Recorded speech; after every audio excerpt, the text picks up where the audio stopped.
Bismillah il-amna il-abdas.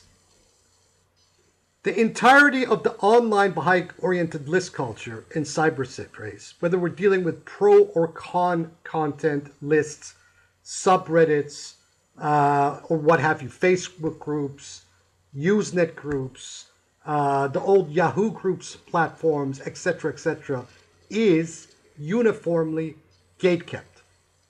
What does gatekeeping mean? Gatekeeping means that the various poles of a discussion are actually controlled. That means that whatever list or portal where people congregate to discuss certain issues from a oppositional point of view or contrarian point of view, the parameters of the discourse are already controlled. This has been the case in Baha'i-oriented cyberspace, I would say, since the end of the 1990s, if not before that. And since 2001, according to certain experts who have been writing about this, this industry that is primarily located in North America, there's a whole private corporate industry that caters towards gatekeeping. That means that you can actually hire trolls as an organization, a corporation, and what have you, to basically enforce an ideological line of your product or whatever it may be all throughout the internet. And there's actually big money involved in that. Ronan Farrow wrote about one facet of this in relation to the Harvey Weinstein scandal that broke out in 2016 and 17. And since that scandal broke out, this has now become a fixed feature of understanding among a lot of people that monitor these sorts of things happening online. Now, I have been saying this about Baha'i discourse and Baha'i cyberspace online consistently since the last decade, and luckily several of the accusations and allegations that I made against individuals have subsequently turned out to be true. For example, if some people may recall, there was this very nasty Brit on Talk Religion Baha'i by the name of Paul Andrew Hammond, and he later was arrested for pedophilia in the United Kingdom. And it also turns out that this guy was a paid troll of the Baha'i Internet Agency on solid grounds that I can prove in any court of law. Now, this is also the case for the subreddit known as Ex-Baha'i. I have been waving flags for quite some time now about this place. The moderator, the chief moderator of this place, by the name of Salman Wilson, is a hack. This guy is working for the Haifan Baha'is. There is no question about it anymore. And to cooperate with this list, in my opinion, is basically to put yourself under the purview of the very people that you're criticizing, i.e. the Haifan Baha'i organization. Now, as recently as last week, the last program that Hassan Ershad uploaded on his own page in Farsi, in Persian, he actually once again underscored this reality of the internet, of these various Baha'i groups, that when there is the presence of a real, oppositional or contrarian kind of voice or figure, that the policy uniformly everywhere is to basically silence those voices. And this was the case beginning with the whole ex-Baha'i cyberspace online list reality, beginning with Eric Stetson.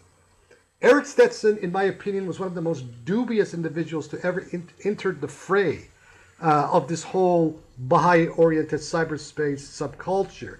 He made his debut in 2002 claiming to be some kind of a Baha'i manifestation of God, calling himself Mustaqas al-Baha, and basically took these, splites, cut and paste quotes and cobbled together this really silly book in the vein of the writings of Mirza Hossein Ali Nuri, or rather kind of reminiscent of Jamshid Ma'ani, Sama'ullah, but in English.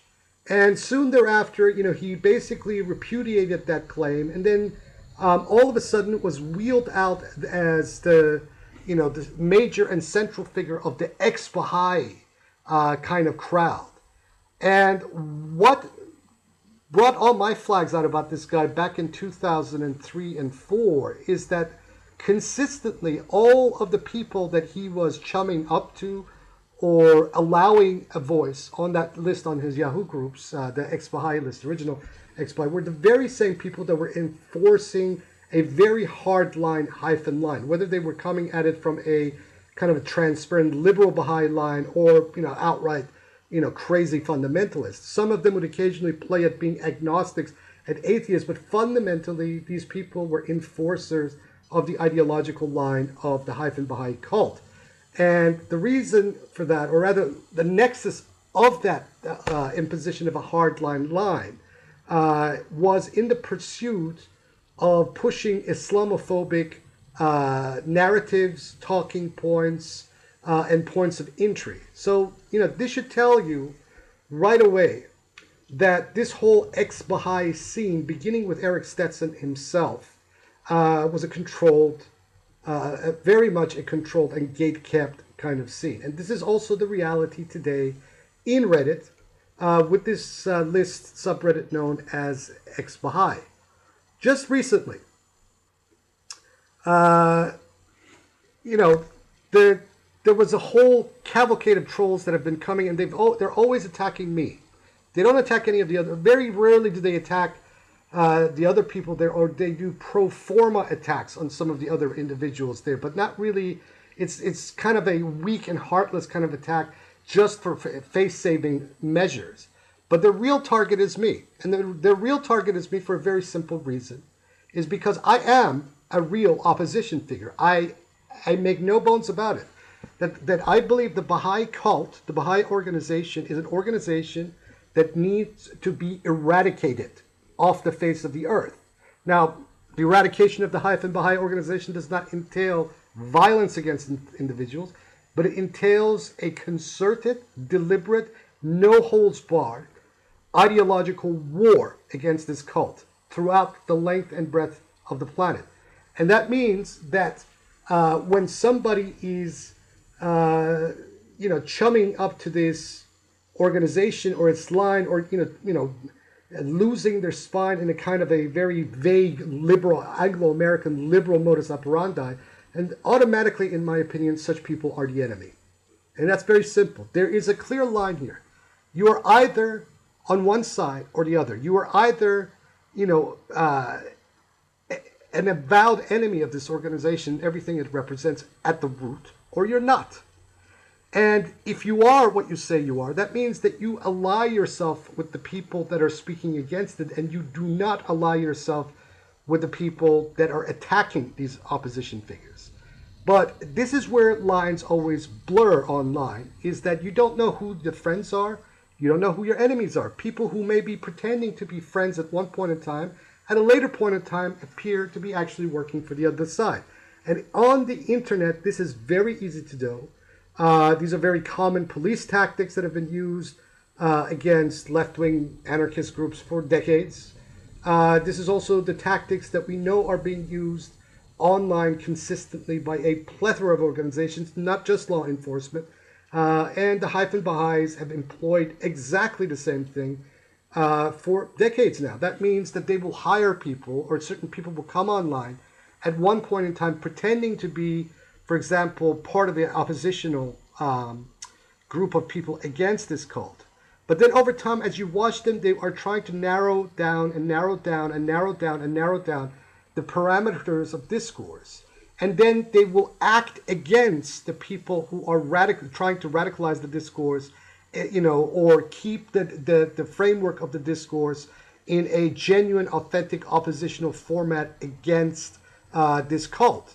And the Baha'is have done that. So they have a way of appropriating people, buying people off, etc., etc. This is documented historically. They did this kind of stuff in Aderne, they did this kind of stuff in Acre, they did this kind of stuff in Europe. They have been doing this kind of stuff for decades and decades and over centuries. So this is a tried and true Baha'i modus operandi, is, to appropriate people and use people at one point in time who, show one face to enforce, their agendas.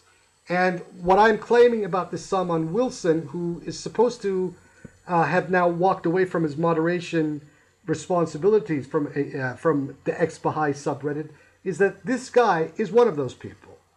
He has been consistently, applying the moderation standards of that Ex-Baha'i list very, very duplicitously. He will reward the perpetrators and, basically punish the victims of Baha'i trolling and perpetration. And right there, that is always, no matter who the person is and where the portal is or where the forum is, that is a sure sign that you're dealing with a gatekeeper. That whatever this person says about themselves, even if they go around pretending to, to speak for Iran, for example, that at the bottom line, when push comes to shove, this sort of behavior is what in Persian we call the tail of the rooster showing. And so, I have no bones about claiming that this Salman Wilson, moderator of Ex-Baha'i, is unequivocally on the payroll of the Haifan Baha'i organization, that he is their gatekeeper for that Ex-Baha'i subreddit on Reddit, in the same exact manner that Eric Stetson acted in the same capacity on Yahoo groups during the last decade. And it is as simple as that. These tactics, these form of skullduggeries, these forms of deceptions by the Baha'is are well known. They have been doing this sort of thing, like I said, from the very beginning, and these things should be pushed back against vigorously. This organization currently has allied itself with the Trump administration, the neocons, the British Tories, and every level of this regime change crowd and milieu that is attempting to create a Syria-like situation in the Middle East for Iran. And, it is one thing to talk about a post-IRI Iran. I have no problem with people wanting to have a genuine conversation about this. However, the Baha'is are a cult. The Baha'is are in the pocket of Western imperialism. The Baha'is are a manufactured cult of Anglo-American interests. The Baha'is are a Trojan horse. The Baha'is are a threat to Iran. The Baha'is are not only a threat to Iran, an Islamic Iran, but the Baha'is are also a threat to a secular Iran. The Baha'is are a threat to any society that should emerge in a post-IRI Iran. And they have proven themselves to that end. They proved themselves to be enemies of democracy during the Mossadegh period, in light of the fact that the Baha'i elite in Iran, beginning with Mr. Habib Sabit, but others as well involved, threw their lot 100% unequivocally behind MI6, the CIA, and Mohammad Reza Shah Pahlavi. So they acted against Mossadegh. They were also in the same, they were acting in the same capacity during the time of the Qajars, during the constitutional revolution, as it became more and more evident that the Bayanis, i.e. Azalis, were gaining ground politically during the constitutional revolution. At the tail end of that period, especially in 1909, when just before the coup d'etat of Muhammad Ali Shah occurred, the Baha'is threw their lot behind Muhammad Ali Shah and the Russians, who orchestrated the coup d'etat against the constitution and the Majlis. The track record of the Baha'is is unequivocal. The track record of the Baha'is is there in black and white. These people also walked away unscathed, completely unscathed, from the engineered genocidal famine that the British orchestrated against the people of Iran from 1917 to 1919, which, according to Muhammad Quli Majd, took the lives of 8 to 11 million innocent Iranians. At the very same time that this was happening, Abbas Effendi was being knighted by the British for his services rendered unto the British government and its crown in Palestine, meaning the fifth column activities of this individual and the spying that he was conducting for the British Empire against the Ottoman Palestinian authorities during the First World War. Today, these people have infested the Ivory Tower Academy in the Anglophone world. They are pushing their talking points. They are pushing their ideological line. They are, basically going out of their way to destroy the lives and careers of those who remotely show any kind of opposition or dissent to their point of view. And so anybody, who in any capacity on the internet is acting even remotely for the interests of this cult, in my opinion, is on their payroll and is a gatekeeper for that. sometimes, we have individuals who are so weak-minded that they don't even realize sometimes what they're doing. But in my opinion, Salman Wilson is not one of those people, nor was Eric Stetson one of those people. These individuals are bought gatekeepers. They are sellouts. They are gatekeepers. And these people are working on behalf of this organization. And these lists are being controlled by the Haifans, by the Haifan Baha'is. So people need to be aware of the kind of things that are going on online, the kind of deceits and deceptions that these Baha'is are doing. And, my position is quite clear. This organization is a dangerous right-wing cult connected to Anglo-American / Zionist imperialism, and an organization that I believe should be eradicated from the face of the earth. Eradicated. Okay, let me underscore again. No one is talking about violence against individuals. We're talking about the eradication of a dangerous political ideology. Now, individuals who are at the head of this organization, which is a criminal organization and a mafia, in my opinion, some of these people at the top of this organization should in fact be hauled before courts of law for their activities, in my opinion, maybe face jail time or what have you. Nevertheless, the eradication of an ideology is not tantamount to calling out for violence. So before these people get any big ideas, this is where I'm coming from. And, they're welcome to, do whatever they like. I am actually attempting through tooth and nail to drag these people into a court of law. This is also what my late wife and I were working together to drag these people, to drag these Haifan Baha'is into a German court or otherwise, for them to answer the kind of things, the kind of underhanded tactics, the kind of underhanded activities, criminal activities that this organization is involved with everywhere, and especially in Europe and in the Middle East, in the global South and elsewhere. This is a criminal cult. I still have questions about the passing of my wife.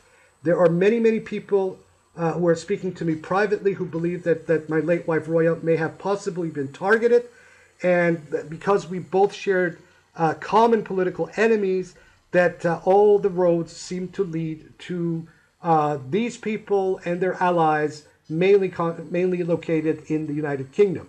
So, and especially given the fact that the German medical authorities are not giving me any straight answers about what actually was the cause of death for my wife. This is now over 40 days since my wife passed away, and to this day we don't know what actually was the cause of death. They have given me vague answers, vague explanations, nothing concrete. Everything they have given me has been very vague and woolly. And now they're telling me that I cannot even get a full, complete report until the month of June, even though I am by law entitled to this report. And there was, as far as I'm aware, in terms of the law, there is no date specified about how long it will take. They're basically saying that, I am entitled to know the cause of my spouse's passing.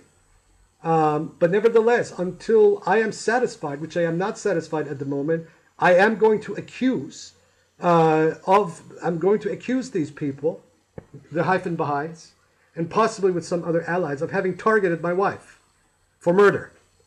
Unless this can be proven decisively, unequivocally otherwise. I have my wife's medical record, which said that my wife did not have any kind of diabetes last year, around this time. And anybody who has even a minute kind of medical understanding knows for a fact that you don't just, contract diabetes in 1 year to a critical level in less than a 12-month period. All the blood test results are available. So, these medical authorities that did the autopsy and the postmortem on my wife need to cough up some definite information, because if they don't, then I will move heaven and earth and make the media in this country and elsewhere realize that my wife was possibly murdered and targeted in some fashion yet to be known, yet to be disclosed. But all fingers point to one location and one location only, and to a medley of organizations who have a single nexus and work together. And this is the United Kingdom, and this is that whole cabal of individuals and groups and interests that also includes the Haifan Baha'i cult itself. So I'll leave it at there. Ya haq.